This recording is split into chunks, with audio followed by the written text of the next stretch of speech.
I was recently asked if we lose friends during and after a spiritual awakening, and also is it because we are not vibrating at the same frequency anymore? Yes, this can happen and often does happen with any kind of inner growth.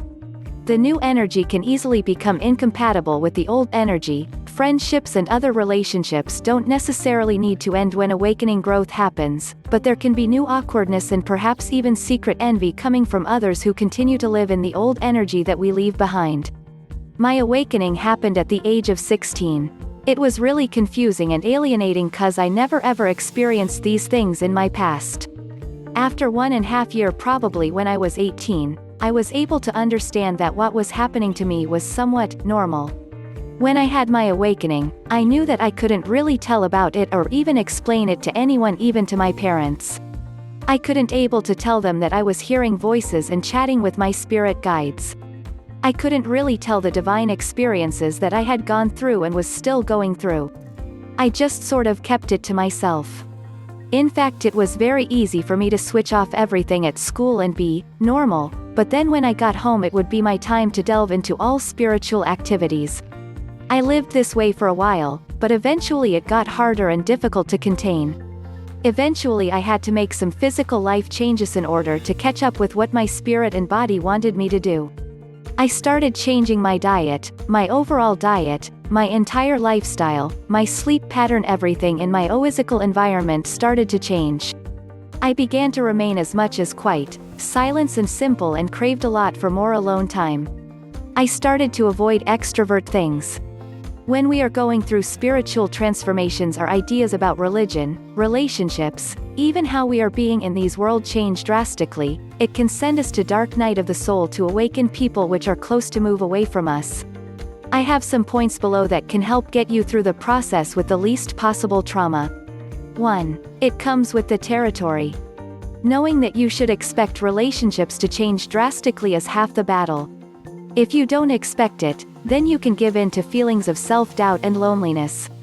If you do expect it, you can use the aloneness as a precious opportunity to go further within and focus on self-discovery while you wait for things to shift and for new relationships to come into your life. 2. New people come in. Trouble won't last always. There will be periods during transformation that are lonely, but know that they are pathways to what you aspire to. The new people who come into your life will line up with your vision for who you want to be and what you want to experience at that stage of your journey. That's exciting and definitely something to look forward to and imagine in detail as you go through the aloneness you'll experience. 3. Old people come back. After my first shedding of relationships, I thought those connections were permanently severed, but they weren't. When I was able to approach those relationships from a more balanced place, after I had done some emotional and mental cleansing and could reframe things in ways that better served me, those relationships drifted comfortably back into my life. Of course they looked completely different as I was completely different as a person, but the same love was there that existed before. Some endings will be permanent, but not all. It all depends on whether you can reframe or transmute the connection in a way that aligns with your higher purpose. 4. Letting your light shine bright is the fastest way to get through it. One temptation of mine that I have to continuously fight is the urge to modify myself or dim my light to make relationships more comfortable so that I don't lose them. All this does is slow down my progress toward higher levels of consciousness and authenticity. The fastest way to get to your best self is to let your light shine brightly and be your authentic self. It's your gift to the world, and if you cover up that light for the sake of holding on to relationships that don't line up with your higher purpose, you do everyone, yourself, the person you're trying to hold on to, and all those who might benefit from your unique perspective, a disservice. 5. Sometimes people leave your life because you need to adjust. Another temptation is that if you know that relationships change during spiritual awakening is to assume that you lose people because they are not on your level. Sometimes the universe will bring to you what you aspire to have, amazing people who share your values, and they will leave you because you still have work to do. The entire purpose of your experience with them may be to illuminate an area that you wouldn't know you needed to change otherwise. So make sure to examine the circumstances closely enough to understand the root cause for the shift in relationship and make adjustments as needed. You're going on a journey your previous connections might not have chosen or understand. This journey is unlike whatever else you've done before. You're not just making external changes, changing habits, traveling, and so on. Rather, you're experiencing deep, gradual transformation in your inner perceptions and beliefs. While it's not a rule that you must lose all your friends in spiritual awakening, you'll certainly experience a degree of discomfort with those who haven't undertaken their own journeys. Not that there's anything objectively wrong about this. They might not be ready, it is not their time. Still, you'll become increasingly incompatible with them. You'll start to be open, tolerant of things they will remain closed to. You'll start to desire to be more truthful in life, whereas others will remain in their default mode of operation, where they're likely to not care as much about it. For others to accompany you in your journey, they don't need to repeat your every step, or believe in the same things you believe. But there's a very distinct difference between those who are spiritually awakening, and those who aren't. The first begin to understand that life has meaning, and that their own lives have specific meanings as well. And they tend to begin a process of self-healing and rebalancing, which comes to the forefront of their inner priorities, in connecting with that meaning. The latter do not have this understanding. They remain living in a manner that focuses quite strongly in the external, but never quite reaching a point of touching the core of the matter, of acknowledging and taking ownership of their own inner realities, which will nevertheless continually dictate the rhythm of their own lives, with them unaware of it. And so they reflect, precisely the old reality you are now shedding away. It is therefore a natural process that a certain distance will form between you and your previous connections. It's actually healthy that it is so.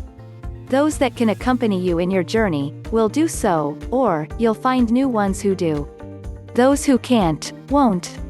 I fully understand that there are some people in your life that obviously don't follow your same spiritual path, so of course it's only natural for some friends to fade away. But I see a lot of people in the spiritual community that quite frankly use their spirituality in a much more selfish way. So honestly, this may be an unpopular opinion and I'm not sure who needs to hear this, but the ego strategy some are using to mask insecurity, receive approval, and avoid real struggle and growth isn't true spirituality, it's spiritually justified narcissism. I'm a spiritual person, it proclaims proudly. I travel to alternate realities, see auras, heal chakras, predict the future, talk to spirits, commune with angels, manipulate energies, meditate for 3 hours a day, harness the powers of the universe to attract success. The truth is that I'm more evolved than you. Deep spirituality makes us more sensitive to the feelings of others, encouraging an open stance of courage where we can drop our protective shields and accept the vulnerability to be seen as we are. Narcissistic sensitivity, however, is focused solely on the subtle nuances of one's own internality, and resists looking at hard, uncomfortable truths that may upset the self-image. One who is narcissistically sensitive is easily offended by the coarseness of others, seeks to make his environment change to align with the contours of his needs, and gets angry or offended when this does not happen. These are the people who take no accountability for their actions and how they influence the people around them. So if you make the decision to lose certain friendships because you feel their negative vibe disturbs your inner peace, just make sure you're not fooling yourself. Good people are hard to find, and just because someone isn't on the same spiritual level as you doesn't mean that they should lose you as a friend. After all, friendship is about reciprocity, it's not only about you. I may not need my friends after my awakening, but perhaps I can selflessly give of myself to others by connecting with them more authentically than before. Spirituality is about seeking a meaningful connections with something bigger than yourself, which can result in positive emotions, such as peace, awe, contentment, gratitude, and acceptance.